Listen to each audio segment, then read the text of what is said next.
Hi hello నమస్తే నేను మీ కాపిల్ల నరేష్ మీరు చూస్తున్నారు ఈ Guram TV YouTube channel. Friends, TGPSC నుంచి మరో నోటిఫికేషన్ విడుదలైంది టౌన్ ప్లానింగ్ డిపార్ట్మెంట్కి సంబంధించి. సో ఇక్కడ టీజీపీఎస్సీ అఫీషియల్ వెబ్సైట్లో వాట్స్ న్యూ కాలంలో మనకు ముందే కనిపిస్తుంది చూడండి, 6వ తారీఖు 7వ నెల వెబ్ నోట్ ఉంది, నోటిఫికేషన్ ఉంది. ఈ నోటిఫికేషన్ పైన క్లిక్ చేయగానే నోటిఫికేషన్ మనకి ఈ విధంగా ఓపెన్ అవుతుంది. సో ఇందులో ఇది నోటిఫికేషన్ నెంబర్ 5. సో 5వ నోటిఫికేషన్ మనకు టీజీపీఎస్సీ నుంచి రిలీజ్ అయింది. Assistant director of town planning ఉద్యోగం ఇది. సో ఇది town planning and country planning డిపార్ట్మెంట్కి సంబంధించినటువంటిది. ఉద్యోగాల సంఖ్య చాలా తక్కువగా ఉంది, అయినా పూర్తి విషయాలు తెలుసుకోవాలి కాబట్టి చెప్తున్నాను. ఇక్కడ సబ్మిషన్ ఆఫ్ ఆన్లైన్ అప్లికేషన్స్ 10/7/2026 నుంచి 17/8/2026 వరకు సాయంత్రం 7 గంటల వరకు అప్లై చేసుకోవచ్చు. ఇక హాల్ టికెట్స్ వచ్చేసి ఎగ్జామ్కు వారం రోజుల ముందు వస్తాయంటూ ఇవ్వడం జరిగింది. అక్టోబర్లో ఎగ్జామ్ ఉండొచ్చు అంటూ టెంటేటివ్ షెడ్యూల్ ఎగ్జామినేషన్ ఇవ్వడం జరిగింది. వన్ టైం రిజిస్ట్రేషన్ చేసుకొని వన్ టైం రిజిస్ట్రేషన్ ద్వారా అప్లికేషన్ చేసుకోవచ్చు. ఇక ఖాళీల వివరాలు చూస్తే వేకెన్సీస్ 10 మాత్రమే ఉన్నాయి. 18 నుంచి 44 సంవత్సరాల వరకు అప్లై చేసుకోవచ్చు. ఇది మల్టీ జోనల్ స్థాయి ఉద్యోగం అండి. సో 58,850 రూపాయల బేసిక్ పే నుంచి స్టార్ట్ అవుతుంది. దీనికి మళ్ళీ అలవెన్సెస్ యాడ్ అవుతాయి. అంటే allowances means TA, DA, HRA ఉంటాయి కదా, గవర్నమెంట్ ఉద్యోగులకు వచ్చేటువంటి అన్నీ కూడా ఇక్కడ యాడ్ అవుతాయి అనమాట. ఇది ప్రభుత్వ ఉద్యోగం కాబట్టి ఇక శాలరీతో పెద్ద పనే ఉండదు అనుకోండి. ఇక దీని ఎడ్యుకేషనల్ క్వాలిఫికేషన్ విషయం మనం చూడవచ్చు. 6/7/2026 నాటికి ఈ క్వాలిఫికేషన్స్ అన్నీ కూడా మనకు ఉండాలి. ఇక్కడ must passes of minimum educational qualifications అంటే ఇచ్చిండు చూసిరా. సో అంటే బ్యాచిలర్ ఆఫ్ ఆర్కిటెక్చర్ కానీ, బీఈ బీటెక్ సివిల్లో కానీ, లేదంటే బీ ప్లానింగ్, లేదంటే బీటెక్ ప్లానింగ్లో కానీ, లేదంటే ఎంఏ జియోగ్రఫీకి సంబంధించి కానీ, ఎంఎస్సి జియోగ్రఫీ చేసినటువంటి వాళ్ళు కానీ, ఎంఎస్సి జియో ఇన్ఫర్మేటిక్స్ చేసినటువంటి వాళ్ళు కానీ ఎలిజిబుల్. సో ఇక్కడ చూడండి, ఈ ఎలిజిబిలిటీస్ మాత్రమే ఎలిజిబుల్. ఇక వీటికి రిలేటెడ్గా లేదంటే వీటికి ఈక్వలెంట్గా ఏదైనా ఉంటే ఆ ఈక్వలెంట్ సర్టిఫికేట్ సబ్మిట్ చేయాల్సి ఉంటుంది మీరు. అదే విషయాన్ని ఇక్కడ చెప్తాడు. ఈక్వలెంట్ క్వాలిఫికేషన్ అని ఇచ్చి ఈక్వలెంట్ సర్టిఫికేట్ను ప్రొడ్యూస్ చేయాలి, అది క్యాండిడేట్ బాధ్యత అని చెప్తాడు. ఇక మల్టీ జోన్ 1లో ఎన్ని జిల్లాలు వస్తాయి, మల్టీ జోన్ 2లో ఎన్ని జిల్లాలు వస్తాయో మనకి ఇక్కడ చూడొచ్చు. అంటే మీ జిల్లా చూసుకొని మీరు మల్టీ జోన్ 1కి వస్తారా, మల్టీ జోన్ 2కి వస్తారా చూడొచ్చు. కొంతమంది కన్ఫ్యూజ్ అవుతారు, మల్టీ జోన్ 1 నాది మల్టీ జోన్ 2 అని. ఫర్ ఎగ్జాంపుల్ నాది రాజన్న సిరిసిల్ల, ఇక్కడ కనిపిస్తుంది రాజన్న సిరిసిల్ల. ఎక్కడుంది అని అంటే మల్టీ జోన్ 1లో ఉంది. ఇట్లా మీ జిల్లాను చూసుకోండి, మీరు మల్టీ జోన్ 1కి వస్తారా 2కి వస్తారా. ఇక ఏజ్ విషయానికి వస్తే మనకు మొన్న ఇచ్చినటువంటి ప్రభుత్వం ఇచ్చినటువంటి ఏజ్ రిలాక్సేషన్ తోటి కలుపుకుంటే 18 సంవత్సరాల నుంచి 44 సంవత్సరాల వయస్సు ఉన్నటువంటి వాళ్ళు ఎలిజిబుల్ అవుతారు. ఇక్కడ డేట్ ఆఫ్ బర్త్ కూడా ఇచ్చిండు. సో చూడండి, బర్న్ ఆఫ్టర్ అని చెప్పేసి ఒక డేట్ ఇచ్చిండు, బర్న్ బిఫోర్ అని చెప్పేసి ఒక డేట్ ఇచ్చిండు. సో ఈ 2 డేట్లకు సంబంధించినటువంటి చూసుకొని మీ డేట్ ఆఫ్ బర్త్ చూసుకొని క్యాలిక్యులేట్ చేసుకోండి. మరి ఇది ఏ రోజుకు క్యాలిక్యులేట్ చేస్తారు అనేది డేట్ కూడా ఇచ్చిండు. అది 1/7/2026 నాటికి మీరు క్యాలిక్యులేట్ చేసుకోవాలి. ఇక్కడ డేట్ ఉంటుంది. ఈ డేట్ ప్రకారం మీ ఏజ్ చూసుకోవాలి. ఏజ్ ఇంతవరకే కాదండి, ఇది కేవలం ఓపెన్ కేటగిరీ వాళ్ళకు మాత్రమే.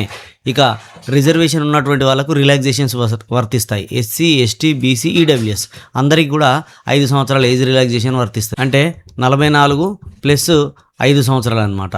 ఇక ఫిజికల్లీ హ్యాండిక్యాప్డ్ పర్సన్స్ 10 ఇయర్స్ ఉంది కదా, 10 ఇయర్స్ మీన్స్ 44 ప్లస్ 10 అనమాట. అంటే 54 సంవత్సరాల వరకు అప్లై చేసుకోవచ్చు. తెలంగాణ స్టేట్ గవర్నమెంట్ ఎంప్లాయీస్ ఉంటే ఇంకో 5 సంవత్సరాలు ఎక్స్ట్రా. ఎక్స్ సర్వీస్ మెన్ వాళ్ళకి 3 సంవత్సరాలు, ఎన్సీసీ వాళ్ళకి 3 సంవత్సరాలు. అంటే ఈ 44 ప్లస్ 3 వేసుకోవాలన్నమాట. ఈ విధంగా మీరు క్యాలిక్యులేట్ చేసుకుంటే మీ ఏజ్ అనేది పర్ఫెక్ట్గా కనిపిస్తుంది. ఇక ఫీ విషయానికి వస్తే ఫీ మనకి ఇక్కడ కనిపిస్తుంది చూడవచ్చు. Online application processing fee 1000 rupees for OC and BC applicants.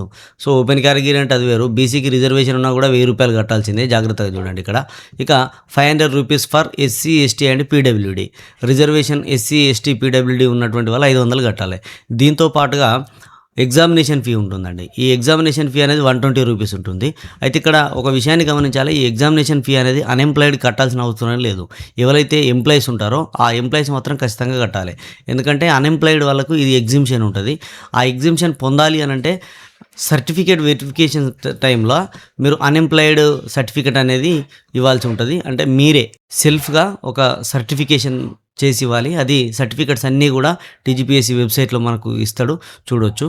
అది సింపులే, పెద్ద విషయం కాదు. అది సెలెక్ట్ అయితే సర్టిఫికేట్ వెరిఫికేషన్ టైంలో, ఇప్పుడు కాదు.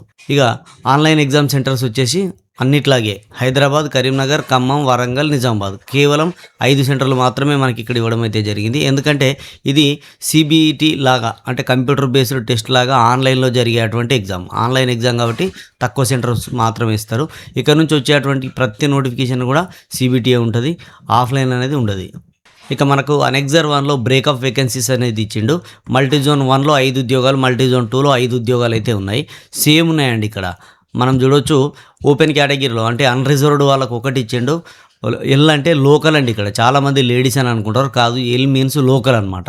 సో మరి లోకల్కు అన్రిజర్వ్డ్కు తేడా ఏంది అని అంటే, లోకల్ అంటే మల్టీ జోన్ 1 వాళ్ళు అంటే మల్టీ జోన్ 1 వాళ్ళు మాత్రమే అప్లై చేసుకొని వాళ్ళకు మాత్రమే ఎలిజిబిలిటీ ఉంటుంది.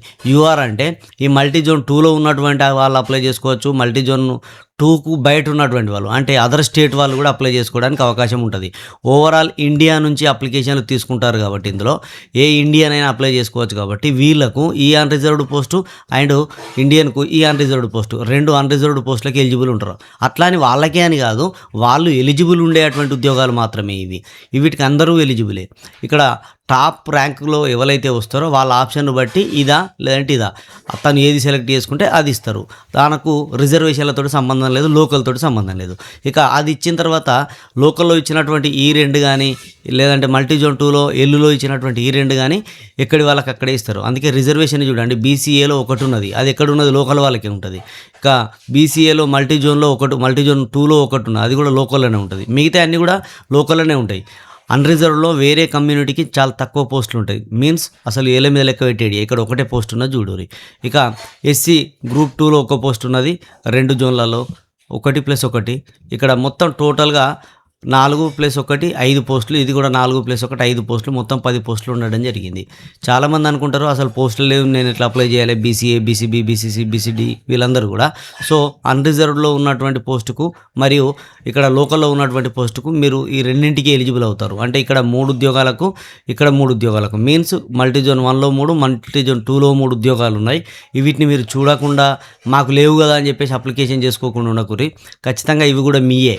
అవి లోకల్లో ఉన్నాయి, ఓపెన్ కేటగిరీలో ఉన్నాయి. ఓసీ అంటే ఓసీలు మాత్రం కాదు, OC means open competition, open category, అందరూ ఎలిజిబుల్ అవుతారు వాటి కోసం. ఇక ఎగ్జామినేషన్కి సంబంధించినటువంటి డీటెయిల్స్ అయితే ఇచ్చిండు. ఇందులో 300 క్వశ్చన్స్ ఉంటాయి, 450 మార్కులు అయితే ఉండడం జరుగుతుంది. పేపర్ 1లో 150 క్వశ్చన్స్ ఉంటాయి, పేపర్ 2లో 150 క్వశ్చన్స్ ఉంటాయి, మనం చూడొచ్చు. ఇక డ్యూరేషన్ వచ్చేసి 150 నిమిషాలే ఉంటుంది ప్రతి పేపర్కు కూడా. కానీ paper 1 general studies and general ఎబిలిటీస్లో 150 మార్కులు ఉంటే, పేపర్ 2 వాళ్ళ సబ్జెక్టుకి సంబంధించి పీజీ లెవెల్లో అడుగుతాడు, దీనికి 300 మార్కులు ఉంటాయండి. సో ఇలా ఇంగ్లీష్ అండ్ తెలుగు మీడియంలో పేపర్ 1 ఉంటే కేవలం ఇంగ్లీష్ మీడియంలోనే పేపర్ 2 అనేది ఉంటుంది వీళ్ళకు, ఒకసారి గమనించాలి. ఇక పేపర్ 1 సిలబస్లో టీజీపీఎస్ ఇచ్చేటువంటి ప్రతి నోటిఫికేషన్లో దాదాపుగా ఇవే ఉంటాయి, 15 అంశాలు. జనరల్ స్టడీస్ అనేది అందరికీ కామన్గా ఉంటుంది. పేపర్ 2 విషయంలోనే సబ్జెక్ట్ను బట్టి మారుతూ ఉంటుందండి. సో ఇందులో పీజీ లెవెల్లో కామన్ టు ఆల్ అందరికీ ఒకటే రకమైనటువంటిది, ఏ క్వాలిఫికేషన్ ఉన్నా ఒకటే రకమైనటువంటి పేపర్ ఉంటుంది, మనం ఇక్కడ చూడొచ్చు. సో ఇందులో చాలా అంశాలు ఇచ్చిండు, ఇవన్నీ కూడా ఇన్ డీటెయిల్డ్గా మీరు చూసుకోవచ్చు. మనకు మొత్తం 16 అంశాలను అయితే ఇవ్వడం జరిగింది పేపర్ 2లో. సో ఇదండి నోటిఫికేషన్కి సంబంధించి. మీకు ఏమైనా డౌట్స్ ఉంటే కామెంట్లో రాయండి, మీరు అడిగే ప్రతి కామెంట్కి నేను రిప్లై ఇస్తాను ఇప్పటి నుండి. సో నచ్చితే లైక్ చేయండి, మీ మిత్రులకు షేర్ చేయండి. ఇలాంటి అప్డేట్స్ కోసం మన ఛానల్ సబ్స్క్రైబ్ చేసుకుని పక్కన ఉన్నటువంటి బెల్ బటన్ క్లిక్ చేయండి. సదా విద్యాసేవలో ఈ Guram TV YouTube channel. Thank you everyone.